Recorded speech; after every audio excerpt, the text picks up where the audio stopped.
Bueno, comenzamos entonces esta clase que va a consistir en darle continuidad a el tema de políticas públicas urbanas que veníamos desarrollando ya desde clases pasadas. Y vamos a poner mucho énfasis en ejemplos para que ustedes puedan aplicar esto al desarrollo de sus trabajos. Antes de empezar a grabar, les decía que están presentes que tienen que tener en cuenta que el próximo lunes 6 es el plazo máximo para la entrega de los avances del desarrollo. Me preguntaban el otro día por privado, por WhatsApp, si había una cantidad de páginas mínimas para presentar en el desarrollo. Bueno, digo, traten de avanzar lo más posible. Cuanto más avancen, más sugerencias les puedo hacer, más recomendaciones. Lo importante es que esté el índice, como les decía, y que empiecen a escribir lo más que puedan, siguiendo los criterios que ya les definí en clase sobre cómo abordar el desarrollo. Y esta clase, como vamos a ver varias experiencias en políticas públicas, que es lo que ustedes tienen que hacer para el trabajo práctico aplicado al municipio de Quilmes, en la estructura de estas presentaciones van a ver que también les puede servir para pensar el desarrollo de su trabajo práctico. Bueno, vamos a un pequeño repaso de la clase pasada, ¿no? De lo que vimos hasta ahora. Nosotros tenemos que...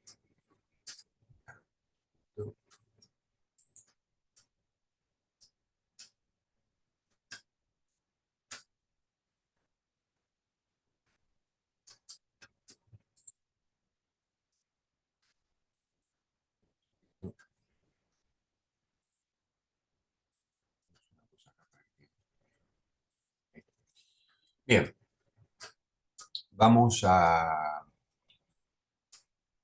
hacer ese repaso, como les decía. Entonces, habíamos visto una definición de políticas públicas muy interesante, muy sintética, que es como una especie de colección de fragmentos de otras definiciones más generales. Y ahí decíamos que las políticas públicas son un proceso permanente de toma de decisiones que hacen los gobiernos municipales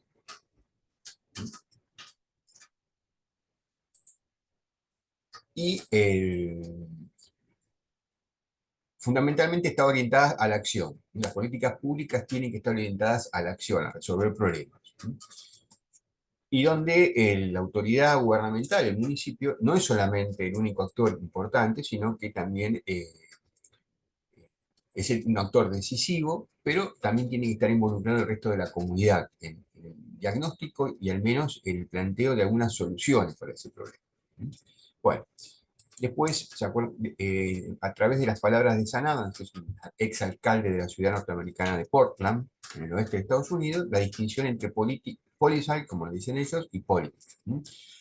Una cosa es la acción pública, lo que hace el gobierno, la parte política del gobierno de la ciudad, y otra cosa es cómo participan los distintos actores que se desenvuelven en la vida política, social, cultural de una ciudad. Es un concepto más amplio de política pública que no lo reduce a el gobierno municipal, al intendente y el consejo deliberante.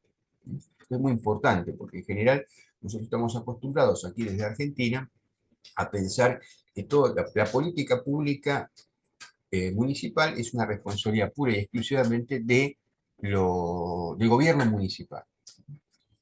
Y esto amplía esa esfera de incumbencias, ¿no? Bien, después vimos las distintas etapas, la inquietud cívica, la problematización de la esfera pública y las políticas públicas, ya bien formuladas, planteadas a partir de esta fase del proceso de diseño de la política pública. Recuerden, la inquietud cívica es importante porque ustedes, por ejemplo, cuando hacen el trabajo práctico de aplicación por equipo, cuando hagan una encuesta o una entrevista, van a seguramente, si no es un problema todavía muy definido, estén en este nivel de inquietud cívica. Los vecinos, las personas a las que ustedes le consultan, seguramente se lo van a manifestar de esta forma, como una inquietud. Entonces, después es importante el tema de la problematización, cuando se empieza a debatir de forma mucho más eh, profunda, con más fundamentos, donde aparecen distintos actores, donde esto gana los medios de comunicación y se divulga también por las redes. Y después la última etapa que nos interesa a nosotros, que es el de las políticas públicas, a partir de este diseño que vimos la clase pasada, que sigue estas etapas, ¿no?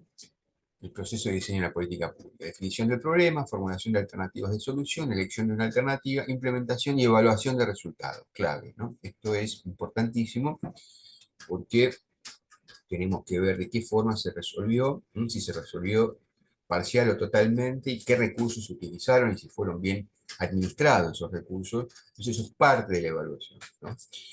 No solamente se trata de gastar un presupuesto, sino saber cómo se gastó o cómo se invirtió ese dinero del presupuesto público y si se aplicó para los fines que tenían que ver con la solución de ese problema definido en términos de la política pública. Eso lo vimos en la clase pasada también. Bueno, después nos metimos con el tema del derecho a la ciudad, es muy importante. Casi todos los temas que hoy se plantean a nivel urbano, en los municipios, tienen que ver con el ejercicio de este derecho a la ciudad. Está reconocido por la Carta Mundial por el Derecho a la Ciudad, en distintas reuniones que se hicieron de foros sociales mundiales y foros mundiales urbanos. Y decíamos que el derecho a la ciudad deja bien explícito que no hay ninguna posibilidad de discriminación de género, edad, condiciones de salud, ingresos, nacionalidad, etnia, orientación política, condición migratoria, religiosa, sexual, así como para preservar la memoria y la identidad cultural. Eso también es parte del derecho a la ciudad. Entonces, está muy bien definido esto, el derecho a la ciudad, como un derecho al disfrute, al goce pleno de la ciudad, como un bien colectivo. La ciudad es un bien colectivo, un bien público colectivo. Es como decir, para que ustedes puedan comprender bien esto, con un ejemplo muy sencillo, una plaza pública. ¿Qué es una plaza pública? Bueno, ¿por qué es plaza pública? Porque es un bien, un espacio público, en tanto un espacio público es un bien público al cual puede accederse sin ningún tipo de restricción. A ustedes no le pueden decir, por su color de piel, por su opción sexual, o de género, o por que usted es de otro país, o porque su nivel de ingresos o su estado de salud, no lo vamos a dejar pasar a la plaza. La plaza es un espacio de disfrute público. Bueno, nosotros podríamos pensar el derecho a la ciudad amplificando el espacio público de la plaza a todo el espacio público urbano, el disfrute mismo de la ciudad como un bien público. Esto es lo que refleja el derecho a la ciudad. Esto es muy importante porque, como les decía en la clase pasada, lo repasamos aquí, el reconocimiento del derecho a la ciudad establece dimensiones, ámbitos, para definir las políticas públicas urbanas o municipales y que se hagan efectivos esos derechos. Entonces, es muy importante entonces tener en cuenta el derecho a la ciudad como fundamento de las políticas públicas municipales. Bien, ¿cuáles son esas dimensiones? Las repasamos, todas estas. Libertad del goce pleno para el derecho a la ciudad, o sea, libre de discriminación, una ciudad libre de discriminación, el principio de igualdad de género, la ciudadanía inclusiva, mayor participación política, sostenibilidad de la economía, economías diversas e inclusivas, espacios y servicios públicos de calidad, y que todas las funciones de la ciudad, tanto un espacio para satisfacer necesidades, estén orientadas por esas funciones sociales. Estas son las dimensiones. De todo esto se deberían derivar las políticas públicas municipales. Atento a estos principios.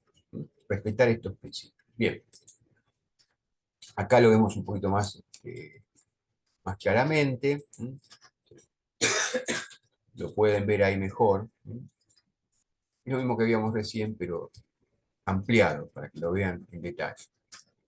Bueno, entonces les decía, ¿de qué forma esto nos sirve para pensar políticas públicas municipales? Y le ponía el ejemplo de la igualdad de género y veíamos como un diagnóstico de esta fuente que está aquí abajo. Un estudio decía que las mujeres podían disfrutar menos de la ciudad por las noches porque eran más inseguras para el sexo femenino. Entonces, una cantidad de medidas que vimos la clase pasada servirían para resolver ese problema y achicar esa brecha de género en el disfrute de la ciudad, el disfrute pleno de la ciudad durante el día y la noche, ¿no? Entonces, achicar esa brecha de inseguridad que es más percibida en mayor medida por las mujeres que por los hombres. Esto es un ejemplo de política pública municipal o cómo se debería pensar el diagnóstico y la solución del problema, respetando esa dimensión de la igualdad de género, que veíamos recién que es parte del derecho a la ciudad, que se deriva del derecho a la ciudad. Bien, en la clase pasada también, bueno, vimos ejemplos más concretos, el pleno goce del derecho a la ciudad por parte de los niños. Eh, los niños tienen tanto derecho a disfrutar de la ciudad como los adultos, entonces generar espacios en las ciudades que faciliten el uso prioritario infantil de la ciudad. Entonces, habíamos visto una experiencia de esta iniciativa eh, de una fundación que se dedica justamente a integrar a los niños a las ciudades, la vida plena en las ciudades, generando espacios de recreación acordes a las limitaciones y a las potencialidades que tienen los niños en su vida cotidiana. Bueno, vean ustedes, no se los dije la vez pasada, pero todo esto se hizo en Bogotá utilizando solamente 30 millones de euros. No, estos son los fondos que dispone esta ONG, esta fundación, para actuar. O sea, vean, no es tanto dinero en relación al presupuesto de una ciudad tan importante como la capital de Colombia, ¿no? Bogotá.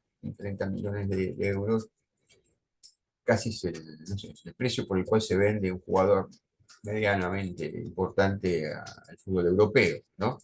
Y con eso una ONG durante varios años puede ejercer la implementación de soluciones específicas, como en este caso para establecer zonas infantiles prioritarias. Bueno, acá habíamos visto el caso de las personas con discapacidad también. Entonces, ¿cómo aplicamos una ciudad, el principio de una ciudad inclusiva, la dimensión para las políticas públicas que sugiere el derecho a la ciudad, en el caso de las personas discapacitadas? Porque decíamos, bueno, la ciudad no puede presentar limitaciones para el pleno uso del derecho a la ciudad, el pleno goce del derecho a la ciudad, argumentando limitaciones físicas o de salud. Bueno, acá entonces vemos cómo un pequeño municipio en las inmediaciones de Washington, D.C., la capital de Estados Unidos, han logrado, con buen criterio, dar una solución a las personas que quieren disfrutar de las plazas públicas y haciéndolas con rampas más amplias, juegos infantiles adaptados a las condiciones de los niños con eh, capacidades diferentes, ¿no? Discapacidades. Bueno, entonces, para las personas mayores también, los adultos mayores, los ancianos, bueno, todo eso es parte, no sé, justamente de de esas políticas públicas orientadas a esas personas desde esta perspectiva del derecho a la ciudad. Bien. Después les había puesto el caso de Friburgo, un barrio, Vauban, que cómo se ha aprovechado muy bien una vieja zona que era un aeropuerto militar para hacer un barrio ecológico, sustentable. Entonces, habíamos visto cómo se habían utilizado los techos de las nuevas viviendas con paneles solares, la utilización de la bicicleta. Hoy vamos a ver un ejemplo de política pública municipal para Quilmes, un proyecto que presentamos tiempo atrás acá desde la universidad, y van a ver la importancia que tiene el sistema de bicicletas para resolver algunos problemas de transporte, de movilidad y de espacio público en Quilmes, en el centro de Quilmes. Bueno, Vaughan es un muy buen ejemplo para inspirarse. Bien, acá una panorámica de la ciudad, está integrada. Y el lugar que ocupa, yo les decía la vez pasada, la bicicleta, el peatón, los espacios para circulación de medios alternativos al automóvil. Esto es el espacio que queda para la circulación del automóvil. En este caso es una mano solamente. Ven todo esto. Esta imagen nos permite ver claramente la importancia, grafica claramente la importancia que se le asigna y las prioridades que tiene el peatón, la bicicleta y cualquier otro medio de circulación, de movilidad alternativa al automóvil. Bueno, esto lo vimos en Vauban, acá algunos detalles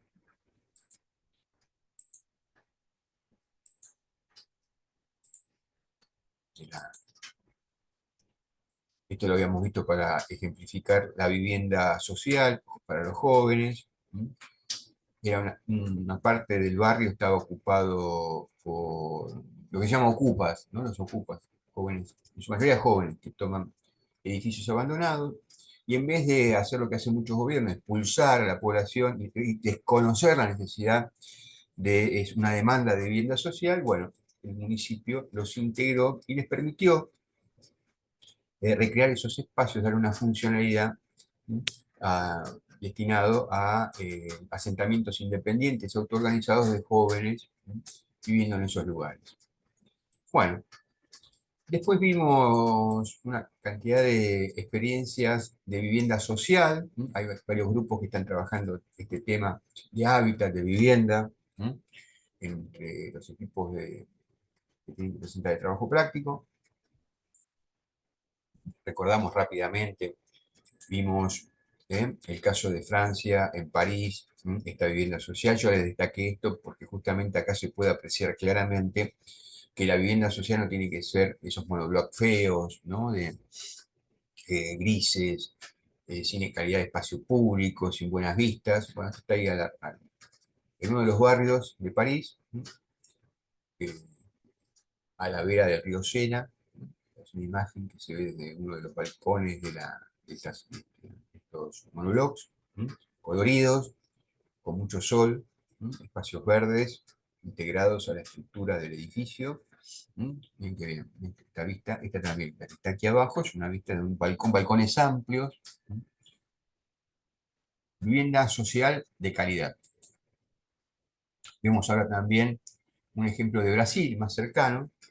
Ven acá, el caso de Brasil, una vivienda familiar para 4 personas, bloques de muy buena terminación, lo habíamos visto, con espacio para ampliar la vivienda.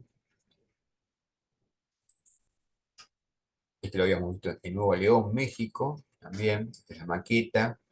Habíamos visto una familia ahí viviendo estas instalaciones, estos bloques de hormigón,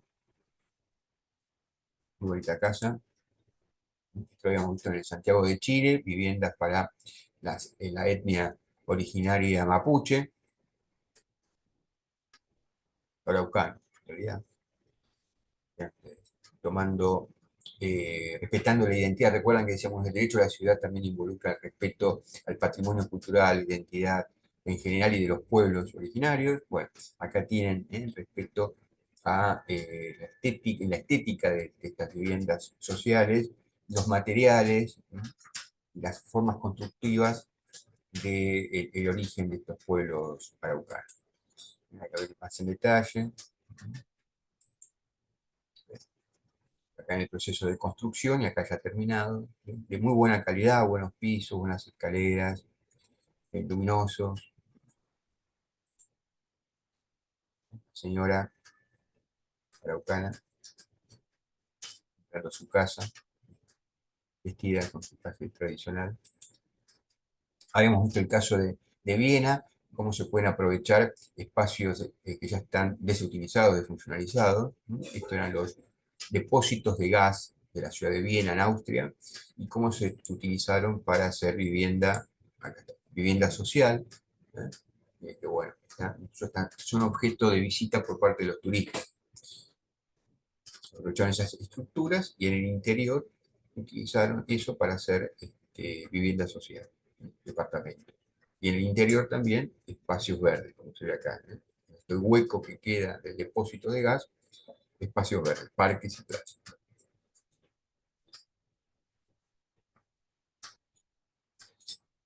También vimos las viviendas sociales de emergencia, ¿sí? Eh, para gente que está en situación de calle, como se dice ahora, ese eufemismo, o homeless, como le dicen los sajones. Los homeless, la gente que vive sin hogar, ¿no? Que son cada vez más parte del paisaje, se presentan de una forma terrible, reflejan el problema de vivienda y la degradación socioeconómica de personas que tienen que terminar en la calle, viviendo en esas condiciones, ¿no? De indigencia, de pobreza extrema, de indigencia. Entonces me gustaba presentarles estos casos porque eh, reflejan un problema muy, muy acuciante, en particular de Argentina hoy, ¿no?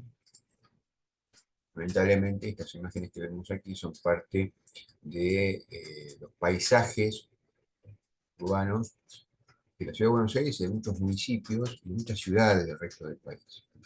Entonces, ¿cómo resolver esto inmediatamente? Bueno, habíamos visto el caso de un proyecto de la Universidad Nacional de La Plata en conjunción con el CONICET, el equipo del Instituto de Investigaciones y Políticas del Ambiente Construido. Esta solución habitacional, está muy bien que se lo llame así, no vivienda, porque se entiende que es algo provisorio, una solución habitacional provisoria, temporaria, a alguien que está en una situación de calle, ¿no? Con materiales muy baratos, ¿no?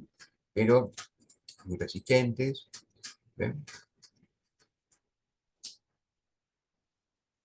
30 metros cuadrados, que hay metros bastante dignos, para personas. Después habíamos visto, hay algunos detalles constructivos, se hacen rápidamente, en una semana ya está todo construido y se puede habitar sin inconveniente. Después habíamos visto esta experiencia en Tarzana, el barrio de Tarzana, en Los Ángeles, California, estas pequeñas casitas que sirven para que también los homeless puedan encontrar un lugar digno para vivir, con duchas, con espacio público, convivencia, para que alentar la interrelación con otras personas que están en esas mismas condiciones. Aquí hay una persona en la puerta y otra, para que tengan una idea de la dimensión, no es muy grande. Vemos algunos detalles, 6 metros cuadrados, lo que siempre es mejor que 6 metros cuadrados a la intemperie, expuestos a las inclemencias del tiempo, a robos. El- Ustedes saben que las personas que viven en situación de calle pueden llegar a morir 30 años antes de lo que su misma condición de salud, en condiciones normales y protegidos en una buena vivienda, les permitiría vivir. Y se estima también que una persona en situación de calle entre 5 y 7 años viviendo en esas condiciones, eh, eh, por las enfermedades, incluso hasta por la violencia, porque en el espacio público, a la intemperie, se convive con otros que disputan espacio, ¿no? Situaciones de alcoholismo, drogadicción, bueno, todo eso genera que una persona general entre 5 y 7 años sea el tiempo de supervivencia en condiciones extremas en el espacio público. Lo que dice, la persona en esas condiciones entre 5 y 7 años se muere en la calle. Dicho así, de manera brutal. Bueno, esto es una solución, ¿sí? Y además le permite a la gente reacondicionar su condición física, bañarse, afeitarse, peinarse y ponerse en condiciones su ropa para poder salir a buscar trabajo y tener un domicilio fijo. Eso es importante también, ¿no? Las personas que están en situación de calle necesitan de un domicilio, porque eso lo exige el empleador, ¿sí? Bueno, acá vemos otros ejemplos en el centro de Los Ángeles, utilizando containers. Los containers eh, utilizan para el transporte de mercancías en barcos, ¿no? O en camiones. Bueno, utilizados, containers de descarte utilizados como estructuras básicas para el desarrollo de viviendas. Una dedicada al control de la construcción, ¿no? Acá vemos una panorámica. Bueno, acá vemos el interior. ¿Se acuerdan que habíamos dicho que a algunos les había sorprendido y decían, mira, está mejor que mi dormitorio, ¿no? Pero bueno, es lo básico y necesario, ¿no? Para la dignidad humana. Bueno, este es otro ejemplo, también vimos en North Hollywood, en Los Ángeles, en Home Village, unas pequeñas casitas, lo vemos, muy colorido, amplio el espacio público, ¿no? Para circular, de calidad, limpio. Bueno, y entonces vamos a ver, ahora entramos en el tema específico de hoy, ¿no? Vamos a seguir viendo políticas públicas urbanas, ejemplos y experiencias de, en este caso, movilidad urbana y mejora del hábitat y el espacio público. La movilidad urbana, lo que antes se llamaba el transporte urbano, que ahora es un concepto más amplio. Hay algunos, algunos equipos que están trabajando específicamente el tema de movilidad urbana, transporte, de hábitat, otros, y de espacio público. Bueno, entonces acá van a tener ejemplos donde se interrelacionan todos estos aspectos de las políticas públicas urbanas. Bueno, volvemos. Recuperamos la idea de estos de los principios que rigen las políticas públicas basadas en el derecho a la ciudad. Vean ustedes, hay acá espacios y servicios públicos de calidad, era uno de ellos. Nos sirve para pensar justamente la cuestión de la movilidad urbana, una política de movilidad urbana. Esta dimensión de los espacios y servicios públicos de calidad se conecta directamente con la movilidad urbana. No es solamente una cuestión técnica de circulación de un medio de transporte público o privado, sino que es algo mucho más amplio, que tiene que ver con la calidad que presta los servicios, la calidad de los servicios que presta la ciudad. Bueno, entonces, vean, dice este texto, que esclarecedor. Dice, un buen sistema de transporte conlleva una mejora en la salud física, menor contaminación, por lo tanto, mejor calidad del aire, incentivo al ejercicio físico, ¿no? Y psicológica. Un menor tiempo de viaje implica que las familias puedan pasar más tiempo juntas, se disminuyen los niveles de estrés, y todas las ventajas que representa un buen sistema de movilidad urbana, ¿no? Además, el crecimiento económico de una ciudad requiere del transporte, esta es la dimensión, el desarrollo económico vinculado con la movilidad urbana. Y si se toca el área económica, necesariamente pasará por lo social. Entonces, no hay solución económica que no tenga que ver con lo social. Una ciudad que crece y se desarrolla de esta manera posee un crecimiento urbano inteligente. Queda como herencia para generaciones futuras una ciudad saludable, con viviendas accesibles, cercanas tanto al trabajo como a los servicios básicos para el habitante. Viendo las ventajas que representa tener un muy buen sistema de movilidad urbana en la ciudad. Bueno, ¿de qué hablamos cuando hablamos de movilidad urbana? Pues yo le decía, bueno, no es simplemente un buen sistema de transporte público, ¿sí? O generar condiciones para el tránsito con un sistema de transporte privado. Acá tienen las distintas opciones de movilidad y el impacto que tienen en el espacio público. Vean ustedes, ¿qué es movilidad urbana para nosotros? Bueno, lo convencional, traslado de automóvil, motocicletas, scooters, motos, transporte público, bicicleta, otros que dice acá incluidos como vehículos de movilidad personal, todo lo que no sea ni bicicleta ni automóvil. ¿Mm? Podríamos incluir acá, por ejemplo, los monopatines, el monopatín, están tan de moda ahora, bueno, monopatín. El monopatín a tracción humana o eléctrico, y la bicicleta. Y acá es interesante este gráfico del Instituto de Salud Global de Barcelona porque conecta justamente la movilidad, las opciones de movilidad con el nivel de salud y los beneficios que trae para la salud cada sistema de transporte dentro de la movilidad urbana. Después vean en detalle, si les interesa, ven todas las ventajas que tiene desde el punto de vista del riesgo de contagio, esto en la época de la pandemia, pero se puede extender también a cualquier tipo de afección, de contagio de cualquier enfermedad propia de la convivencia en el espacio público. ¿Mm? El- Vean ustedes las distintas opciones, los beneficios. En general, el caminar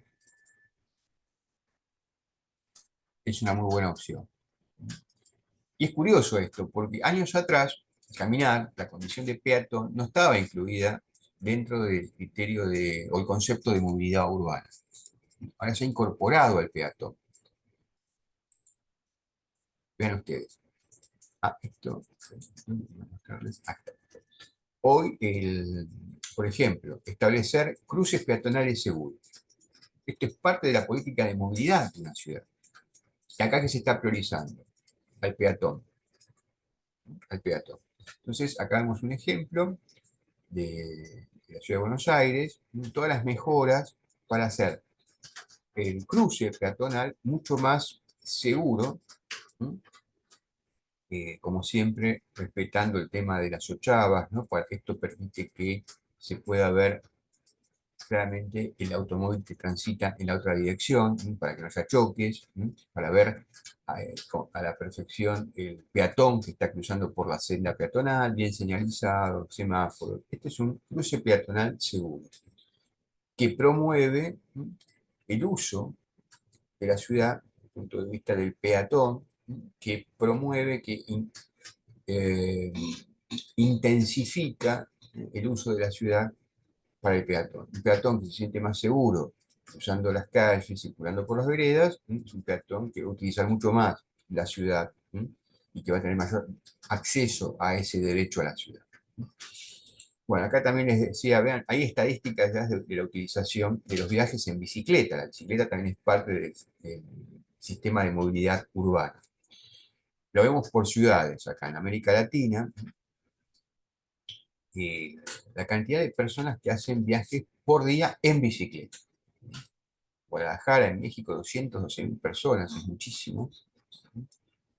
Eh, acá vemos, por ejemplo, en Bogotá, que es una ciudad que tiene aproximadamente unos 5 millones de habitantes, 1,5 millones más que la ciudad de Buenos Aires, tiene 611.000 personas por día hacen viajes en bicicleta. Es muchísimo, muchísimo. Es una cultura de la bicicleta en Bogotá. La gente prefiere viajar en bicicleta a utilizar el automóvil. Y lo hacen a veces en familia también. Viajan una familia para disfrutar de un día en un parque, todos en bicicleta, todos en bicicleta. Los niños van en bicicleta al colegio, incluso la gente va a trabajar, más allá del tipo de trabajo que realiza, en la oficina, en la fábrica, en bicicleta. Y vemos también el caso de las ciudades en Argentina. Vean, Buenos Aires, con la mitad el doble de población que la ciudad de Montevideo, Buenos Aires tiene 3 millones y pico, Montevideo 1 millón y pico, tiene muchísimos menos viajes reportados en bicicleta por día que la ciudad de Montevideo. 32.000 contra 47.000, casi 48.000 viajes. Río de Janeiro, también 217.000 viajes, muchísimo. Bueno, acá lo pongo. Estos son datos al año 2019, 4 años atrás, bastante reciente hasta esto. Entonces, para que vean la importancia que tiene también dentro del sistema de transporte, del sistema de movilidad urbana, en sentido amplio, los viajes en bicicleta. ¿Mm? Entonces, ustedes no sé si usan Google Maps o cualquier aplicación, cualquier dispositivo, que se puede utilizar en cualquier dispositivo para saber cómo llegar de un punto a otro. Eh, esto es un ejemplo de cómo ya está incorporado, esto lo conocen seguramente, ¿no? Un GPS o un Google Maps, ¿no? Utilizan para saber de qué lugar a qué lugar. Entonces, si tiene de Plaza de Mayo a Quilmes, ¿no? Tiene el recorrido y las opciones. Automóvil, transporte público, en bicicleta o caminando. Caminando. Unos 30 minutos en automóvil, 18 kilómetros, y tienen la opción de calcular eso, en distancia no recomendable para hacerla caminando, pues, varios kilómetros, pero la opción, esto es un muy buen ejemplo de cómo lo está incorporado en estos dispositivos, en estas aplicaciones, el concepto de peatón como integrante sustancial, clave del sistema de movilidad urbana. Bien, entonces vamos a ver algunas experiencias de políticas públicas municipales de movilidad urbana en el caso latinoamericano. a ver experiencias latinoamericanas. ¿Por qué? Bueno, en el caso de la América Latina, como decimos acá en este texto, la ciudad americana es extensa y de baja densidad, o sea, hay pocos habitantes por kilómetro cuadrado. Una particularidad de la ciudad latinoamericana en general. Habrá algunos que son excepciones, pero en general tiene esta característica. Eh, y se han utilizado novedosos sistemas de transporte integrado. ¿Qué es un sistema de transporte integrado? ¿Qué quiere decir eso? Bueno, vamos a verlo en detalle, pero es un sistema donde se conectan distintas modalidades de transporte, ferrocarril, eh, micros, ómnibus, eh, pueden integrarse también las formas alternativas como la bicicleta, ¿no? El subterráneo, el metro, como se dice en otros lugares. Es un sistema integrado que busca coordinar todas esas distintas modalidades de transporte público en las ciudades.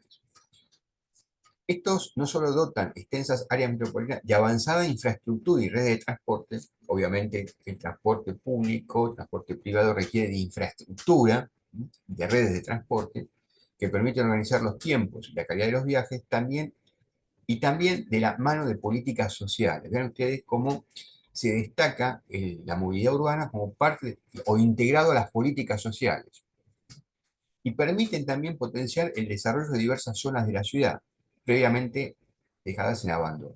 Entonces, con un buen sistema de transporte, se pueden recuperar zonas degradadas económicamente, socialmente. Entonces, uno podría pensar que la política de transporte podría entregarse a la política de desarrollo urbano y económico de una ciudad. El desarrollo económico, en principio, nos parece alejado eso. Bueno, ¿qué tiene que ver el transporte con el desarrollo económico? Bueno, justamente un buen sistema de transporte permite llegar más rápidamente, dinamiza la vida socioeconómica de esos barrios, ¿no? Y permite también que se hagan inversiones justamente que permitan o que potencien la actividad económica. O sea, ahí tiene la integración de dos temas, desarrollo económico, transporte público, van de la mano sobre todo cuando hay que recuperar zonas de la ciudad que han sido abandonadas. Bien, seguimos. Acá les hablaba del sistema de transporte urbano integrado. Bueno, no sé si quieren hacer alguna pregunta. Déjenme les doy unos segundos mientras tomo agua, descanso un poco la garganta. ¿Alguna pregunta? ¿No? Bueno, seguimos. El sistema de transporte urbano integrado. Acá lo ven claramente. Cómo se conectan distintas modalidades de transporte, ¿eh? El tranvía, muchas ciudades lo tienen, Buenos Aires ya no. Tengo entendido que en algunas ciudades del interior del país se está recuperando el tranvía. Bueno, acá es un Metro Plus. En esta ciudad el Metro Plus es el equivalente acá a, a transporte por carriles de colectivos, ¿no? Que se usa en la ciudad de Buenos Aires y también en algunos municipios del Gran Buenos Aires. El subterráneo, el metro, ¿no? Todo un sistema integrado perfectamente coordinado para que uno se baje del subte y pueda conectarse con el Metrobús, ¿no? O con el tranvía, o con, desde ahí utilizar el sistema de rutas y salir de la ciudad. Esto es el caso de Medellín, por eso hablan de Metrocable, porque como es una ciudad montañosa, para ir desde el valle hacia las partes más altas de la ciudad, el metro, ¿no? Que es el subte, que en este caso no es subte, ¿no? Va por afuera, es un carril por el cual va, es una especie de tren aéreo, ¿no? Uno se baja en una estación, en este caso, y se conecta al metro cable y puede ir a las partes más altas, es un cable carril, ¿no? Y continuar el viaje de esta forma. Entonces, es un sistema de transporte urbano integrado. Coordina todas las modalidades de transporte. Bueno, y acá les voy a dar algunos ejemplos en ciudades argentinas. Por ejemplo, acá tienen el caso de la ciudad de Córdoba. Esto es un proyecto, no es que se llevó a cabo, pero es muy interesante porque es un proyecto de estudiantes de la Universidad de Arquitectura y Urbanismo de Córdoba, así estudiantes como ustedes, especializados en una disciplina que está muy vinculada a esto, para mejorar la estación de ferrocarril Mitre, que es estación de ferrocarril de la ciudad de Córdoba. Entonces, integrar todas esas modalidades de transporte. El eje central del plan se basa en intermodalidad, en las distintas modalidades de transporte, entre distintos medios de transporte. A nivel ciudad se desarrolla un plan urbano de transporte con estaciones intermodales vinculadas entre sí mediante recorridos de transporte público. Se han proyectado 5 líneas de BRT, que es este sistema, el Metrobús. El, el- el colectivo, la línea de colectivos circulando por un andarivel reservado pura y exclusivamente para el transporte de colectivos, de ómnibus. La refuncionalización del ferrourbano, es un ferrocarril de la ciudad de Córdoba, la consolidación del sistema de ciclovías para utilizar las bicicletas, y la limitación del vehículo privado, del automóvil privado, y el aumento de la frecuencia de transportes públicos existentes. ¿Ven? Acá hay un concepto de sistema de transporte integrado. Analizan todas las dimensiones de transporte, la problemática del transporte. La propuesta se ubica en la actual estación del ferrocarril Mitre, como les decía, por su ubicación estratégica y su valor patrimonial.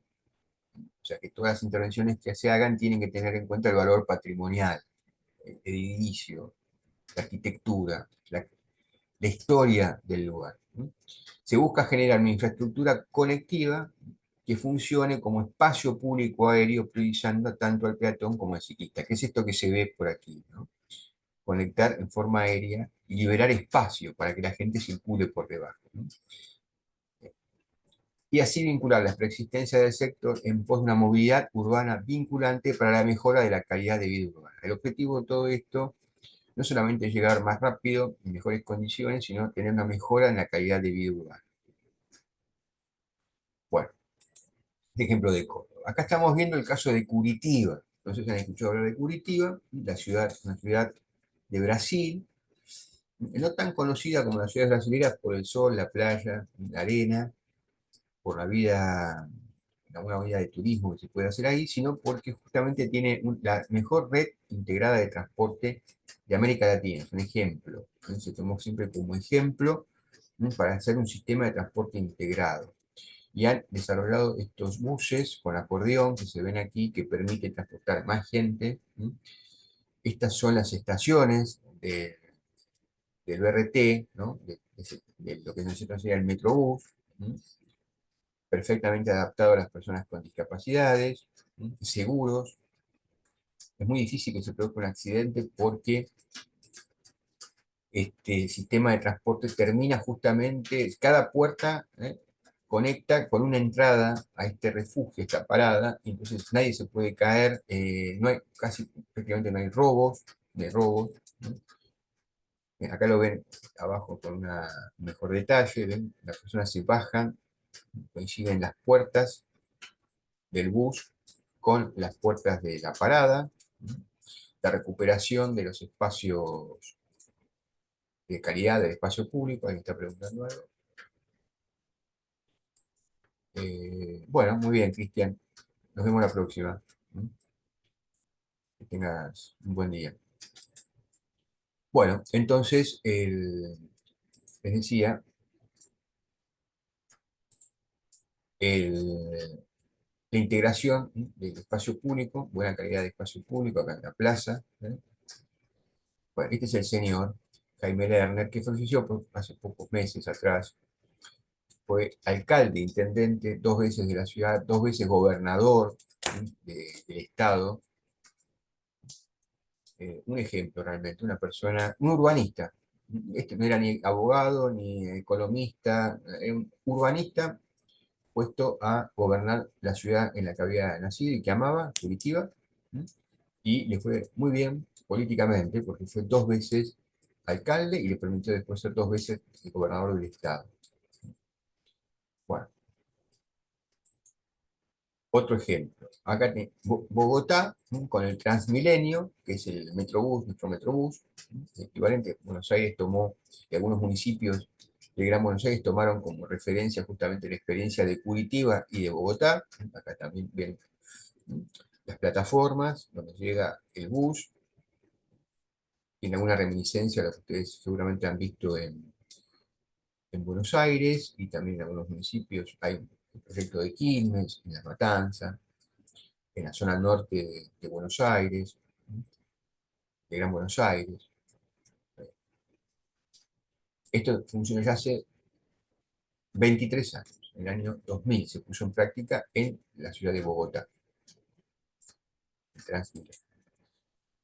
Bueno, el SITBA, que mostraba recién, de Medellín, con el telecable, también inaugurado en el 2011,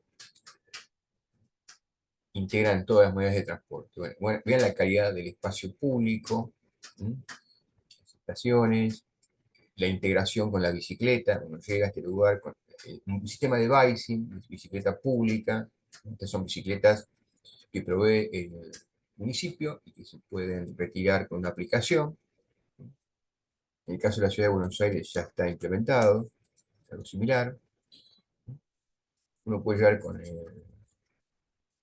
con el metro, se conecta al telecable, ¿m? Y llega a su domicilio. Y si previamente, seguramente fue del centro de la ciudad, a alguna de estas estaciones, utilizando la bicicleta pública. Otro ejemplo, ¿no? De sistema de transporte integrado. Bueno, y les quiero contar ahora, para ir terminando, que tenemos un caso muy cercano y muy vinculado al trabajo de investigación, trabajo práctico que ustedes tienen que desarrollar, que es el de Química. Años atrás, esto aproximadamente el año 2010, 2011, 12, 13 años atrás, este es el equipo de investigación que nosotros tenemos en la universidad, hicimos una propuesta para Quilmes Centro.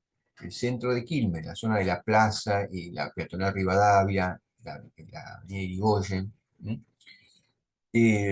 una propuesta para la aplicación del concepto de movilidad sustentable. Proyecto que fue coordinado, en este caso, en el contexto de nuestro trabajo de investigación de la universidad, nuestro equipo de investigación, invitamos a Gustavo Yuzá, un arquitecto urbanista de Quilmes, con el que integrábamos este centro de estudios, el CEUS, y acá les dejo el link, después si lo quieren ver en detalle, es parte de lo que vamos a ver aquí, o lo que vamos aquí es parte de lo que van a encontrar en ese link. Y es muy interesante porque está centrado justamente en la ciudad, que es el caso de análisis de nuestro trabajo de investigación por equipo. Bueno, vean ustedes, entonces, esta es la zona de intervención. Por acá está la peatonal Rivadavia, esto es la estación, Irigoyen, se ubicarán rápidamente, mejor que yo incluso. Los que son de la Videla, Colón, Conesa, un poco acá más abajo está la Plaza Conesa, que se funcionalizó y se creó un polo gastronómico, comercial.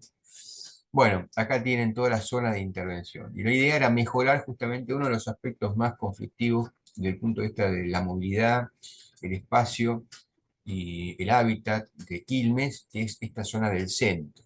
Y la propuesta de hacer de la plaza que está frente a la estación un espacio intermodal que se conectara ómnibus, transporte ferroviario, la línea de transporte ferroviario del Roca, que llega a La Plata, y a Berazategui, y de ahí hasta Bosques, y eso con un muy buen desarrollo del sistema de bicicletas, del bicing, de bicicletas públicas, y un cambio en el sentido de circulación de las calles del centro, de Quilmes, que es otro grave problema. Entonces, todo este tendría a mejorar la calidad del espacio público, la calidad de vida de las personas que viven en las inmediaciones del centro de Quilmes Centro, y una mejora sustancial en, en la accesibilidad al centro de Quilmes, y mejorar desde el punto de vista económico el,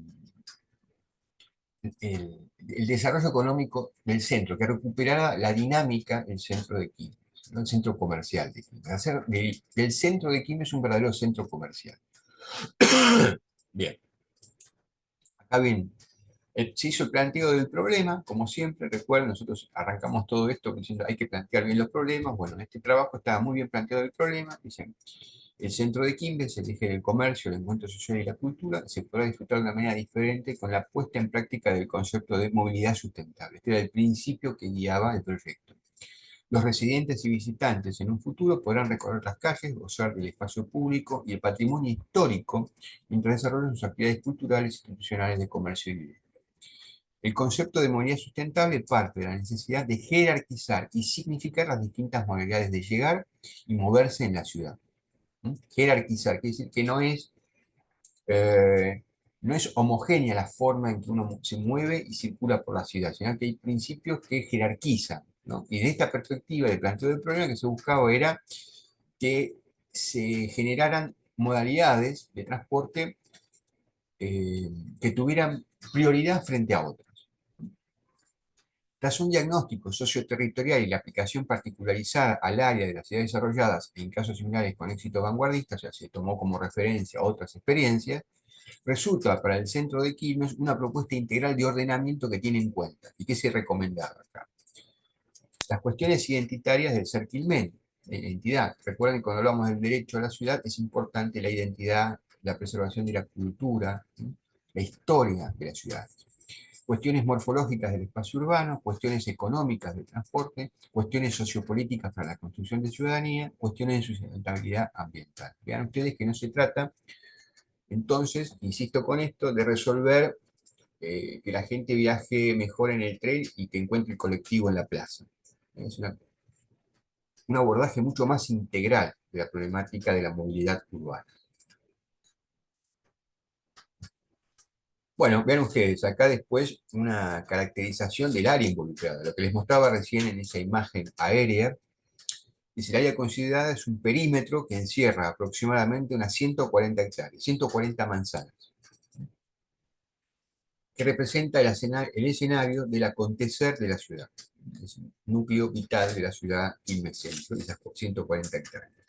Cualquier intervención o ordenamiento de la misma repercutirá directamente en el cotidiano transcurrir de más de 100.000 personas. Esto era lo que se estimaba el impacto que podía tener en aquel momento, hace 12 años atrás, 12, 13 años atrás, este tipo de proyecto, ¿no?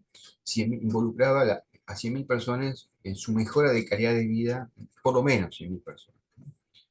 Este grado de complejidad, la idea de complejidad siempre rondando la ciudad para nosotros, resulta en la necesidad de definir principios, lineamientos y conceptos particularizados, que es lo que vamos a ver a continuación.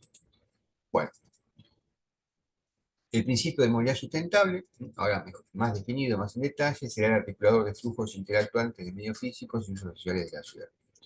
El movimiento de los hombres o mujeres no es la consecuencia de la urbanidad, sino su esencia. La movilidad constituye asimismo uno de los modos efectivos de habitar. Moverse en la ciudad es una forma de habitar. Este es un concepto muy importante que destacábamos en ese momento, digamos. Uno habita la ciudad también circulando por ella. No es que uno habita la ciudad viviendo en su espacio íntimo y privado, en su residencia, sino que, o quedándose quieto en una plaza, o disfrutando de un café en un centro comercial, o comprando algo en ese centro comercial, sino también moviéndose en la ciudad. Uno habita la ciudad también circulando por ella. Se aplican para las propuestas tres lineamientos que interactúan entre sí. Lo que le decía, centralidad dinámica. La centralidad dinámica implica un salto ideológico y conceptual sobre las clásicas formas de resolver los problemas del desarrollo y la gestión de la ciudad. O sea, ¿qué se buscaba? Esto que les decía en algún momento, cuando hablábamos de ciudad industrial y postindustrial. La ciudad industrial tenía un centro bien definido. La gente iba al centro a hacer compras, iba al centro a adquirir eh, todo lo que se le podía ocurrir a una familia, ¿no? O a una persona en forma individual, ¿no? Trámites administrativos, recreación, ocio, bueno, a estudiar, ¿no? Al centro también, ¿no? Al colegio secundario, a la universidad. Entonces, el pasaje, la desestructuración de ese modelo de ciudad industrial, o en el caso de Quilmes, tal vez no por ese salto de ciudad industrial a postindustrial, sino por una crisis propia del centro de Quilmes, por una degradación, ¿no? Por falta de inversión, por falta de interés en ese lugar de la ciudad, en ese recorte de la ciudad, entonces ha perdido la centralidad. Hay que recuperar la centralidad del centro de Quilmes. Bueno, también era importante como lineamiento el tema de la participación ciudadana, inspirar para el éxito futuro. Si la gente no se siente involucrada, no es parte de la solución. Y otro criterio es otro lineamiento, el de movilidad eficiente. Decíamos ahí, los flujos y sus modos son interferencias constituirán un matriz eficiente para el funcionamiento adecuado de las centralizadas de datos. O sea, recuperar el centro, dicho esto de una manera no tan técnica, supone que los flujos de personas, de mercancías, circulen al interior de ese centro sin ningún tipo de interferencia, que sea fluido. Bien. Y se habían establecido acá prioridades y redes. Las distintas modalidades sustentables se definen para el centro de Quilmes según esta escala de prioridades. Decíamos, es jerarquizada la solución, no da lo mismo hacer cualquier cosa de cualquier manera. ¿No? Peatones y personas con movilidad reducida, ciclistas, transporte público en tren y colectivo, transporte privado incluido automóviles de alquiler, taxis y remisas. Entonces vean ustedes, ¿qué se desprende de esas cuatro prioridades? Que se le da prioridad al transporte público, al transporte, la circulación peatonal, a medios alternativos de transporte como la bicicleta, los ciclistas, y dentro del transporte privado, el alquiler de taxis y remises. ¿Qué es lo que se busca? Descomprimir de transporte privado, de automóvil, el centro de la ciudad. A partir de esta categorización se diseñan distintas redes de transporte urbano, itinerarios peatonales o con prioridad de peatón. En esto vamos a reconocer, aunque sea una especie de autoalogio, fue bastante pionero este proyecto porque eh, hoy hay espacios de circulación peatonal recomendados, ¿no? Que supuestamente tienen cierto nivel de seguridad respecto a otros o más facilidad para llegar a un punto desde otro, evitando obstáculos. Eso lo pueden en cualquier aplicación que quieren utilizar para viajar de un punto a otro de la ciudad. Esto se lo anuncia. El GPS, por ejemplo, le anuncia a alguien que está entrando en un barrio complicado, que hay obstáculos para la circulación, porque hay una manifestación, está en obra, bueno. Eh, entonces, la construcción de itinerarios peatonales con prioridad para el peatón. Ciclovías integradas en el sistema Bicicum, así se llamaba en ese momento, o sugerimos llamarlo, ciclovías integradas con un sistema de bicing, donde uno no siquiera tenía que ir con su propia bicicleta, sino eh, con una aplicación sacar, hoy sería con una aplicación, en aquel momento presentando el documento, cuando estaban tan desarrolladas las aplicaciones, no había prácticamente aplicaciones hace 12 años atrás. Eh, Arterias preferenciales para el transporte público colectivo, o sea, sacar del centro la circulación de colectivos por calles muy estrechas. Ustedes, los que son de Quilmes, los que transitan por Quilmes habitualmente, notarán que en el centro de Quilmes a veces los colectivos circulan por calles demasiado estrechas, les resulta difícil doblar, se generan embotellamientos justamente por la presencia de ese transporte público de colectivos en lugares por los que no tendría que circular. En general, las ciudades sacan de las callecitas estrechas el transporte público y lo llevan a las avenidas o a las autopistas. Y bueno, por último, una eficiente trama de circulación automotor. Los automóviles que circulen por esa zona lo tienen que hacer de forma eficiente. Bueno, esto es todo y estos eran los objetivos que se planteaban, ¿no? La intermodalidad urbana obliga a resolver las interferencias.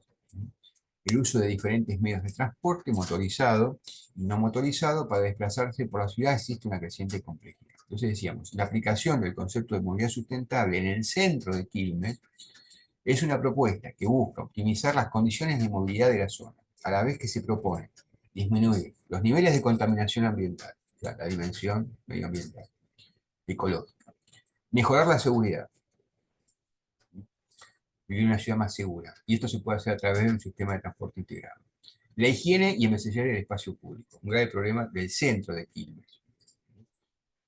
No sé si tienen en la memoria la plaza que está enfrente a la estación del lado oeste, del lado este, tanto del este como del oeste, es un espacio muy degradado desde el punto de vista urbano, y hay problemas de higiene y afiamiento del espacio público, ¿no? Entonces esto buscaba recuperar ese espacio también de esta perspectiva estética, ¿no?